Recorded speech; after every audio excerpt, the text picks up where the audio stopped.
What should be your main goal when you're dribbling the basketball? Today I'm going to answer that question for you. So the very first thing we want to keep in mind with our handles is there's a main goal that we want to get to, but there has to be certain things in place first before you can achieve that goal. So I'm going to go through all the mini goals to help you reach that big goal. Coach Jesse Muench with Get Handles Basketball, where I show you how to play like the pros. If that's something you're looking to do, make sure you click that subscribe button and that bell icon so you can catch the newest videos the second they come out. And if there's any other part of your game you're looking to improve, first of all, search my channel because I've got hundreds of videos. So I probably got a video on it already, but if I don't, leave me a comment, let me know, and I'll try to get you a video ASAP. The first is simple.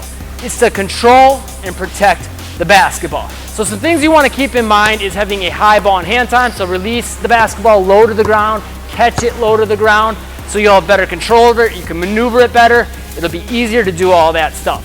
Get your hands wide on the basketball so you can grip it well, and get some good snap of the wrist at the end of your dribble so you can get some power into those dribbles. That'll make it quicker and harder for the defender to steal, and it'll also help you get that higher ball and hand time, which again just basically means the basketball being in your hand for as long of the dribble motion as possible. This would be low ball and hand time. That's a high ball and hand time. So that's going to help you with your control. A second thing though you want to pay attention to is being comfortable with it in all areas around your body. So I can dribble back here. So if a defender tries to steal it, they can't. I can do behind the back to keep it away from them. I can go between my legs, right? All your basic moves, you want to make sure you have them down. Your inside out dribbles, all that stuff. You want to make sure you have mastered even your basic crossovers, your spin moves, all that. You want to get that down so you have good control over the basketball, and that's also going to help you protect it. But one other part of being able to protect the basketball isn't just your moves and your control and putting it behind your back and stuff. Having that active offhand, knowing how to step through with your legs to protect the basketball, all those details are going to help you as well. I just gave you a whole bunch of information that's going to help you a ton to help you reach that first little goal, to reach what your main goal should be when you're dribbling the basketball. So click that like button if those tips helped you. Okay, your second big goal to help you get to the main goal you want to have when you're dribbling the basketball is work on your ability to quickly read and react to your defender. And what I mean by that is if you see your defender trying to come to steal the basketball, you can't be slow to react. You got to make that happen quick. That's going to help you in two ways. Well, number one, obviously you won't get the ball stolen as much. But number two, if they come to try to steal the basketball, as they're moving that way, you can quickly react and take advantage of that to get past them. But not just that, like let's say you give them a little fake here and they really bite on that. Being able to react quickly to come this way is going to help you. So getting in the habit of seeing their little movements of their chest, and that's one thing you should watch a lot. A lot of times you're maybe taught that on defense to watch the offensive player's chest, but on offense you should be watching your defender's chest, and if you see that moving, boom, take advantage. If you see them coming at you, boom, go past them. A quick but big power tip that I've got for you that will help you with this, that'll make it simple, is pay attention to which way they're moving and go the opposite. So if you see them moving this way, you go this way. If you see them coming this way, you go this way. If they're coming this way, you go this way. Real simple.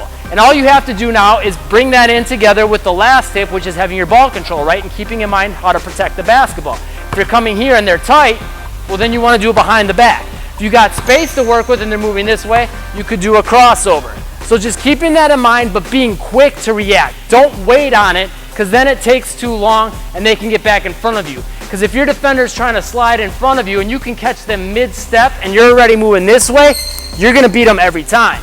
But if they can get this foot planted, now they can push off and stay back in front of you. So it's really important that you make those reactions quick. But leave me a comment. Who do you think is better at quickly reacting to defenders? Chris Paul or Stephen Curry? Okay, so you got all those pieces in place. Now it's time to talk more game time, what your main goal should be when you're dribbling the basketball. Coach, should it be to drive? Should it be to shoot? Should it be this? Should it be... I'm going to tell you right now, it really depends, number one, on your game, but number two, on the game situation. So let's just imagine all these cones are like my defenders or the other team's defenders, and then also some of my teammates. You want to keep in mind the spacing and where the open spaces are on the court. So let's just say right now that green guy is a teammate, purple guy is a defender, and I got a pick coming. So if I see this opening here, I would want to try to find the open space. And that's a big tip I want to give you, is whenever you can, try to find the open space and keep in mind your skills and abilities. Like if you know you could hit this gap and get behind all the defense and you got a ton of open court back here, then yeah, you should take advantage of that, right? But if you don't have a great handle and aren't super quick, then take the easier option to find this open space. Now your goal isn't just gonna be like, okay, right from here, I'm gonna shoot, I'm gonna drive, I'm gonna whatever. Make your 1 or 2 dribbles if it's a quick combo, so boom, boom, 2 quick dribbles, or just 1 quick dribble, and then reassess. You should always be making a new goal every dribble based on where everyone is on the court, because every time you're making a dribble, ideally you're either selling a fake to get people moving or you're actually moving somewhere, okay? When you get into that new space, the defenders are gonna shift, right? So now you have to read what your best option is. Okay, now I got a space here. Now what's my next best option? And that's where you wanna take into consideration your skills and ability. If you're quick and you're good at driving and you know you can get to the basket, drive to the basket. If you're not as quick, but you have a really good shot and you know you got space right here to get that shot off, take the shot. If you got an open teammate over there and you're a good passer, even if you're not a good passer, if there's an open teammate, get them the ball. So every dribble, you should be trying to get to a new space in the court, an open space in the court, and then reassessing what your best option is. And every time you dribble, you should be trying to hit an open space or set up an open space by faking a defender out to create those spaces. Now, to get really good at this, you've got to have a good handle, you have to be athletic with your footwork, and you've got to be sharp with your footwork. I've got a way for you to really help you with all that stuff, and it's free. Click the top link in the description down below. That workout has already helped thousands of players. I'm sure it'll help you too. Click the link, pop in your email, and I will send it to you instantly for free. Check out this video and this playlist. Those are going to help you a ton as well. I'm sure of it. I'll see you in the next video.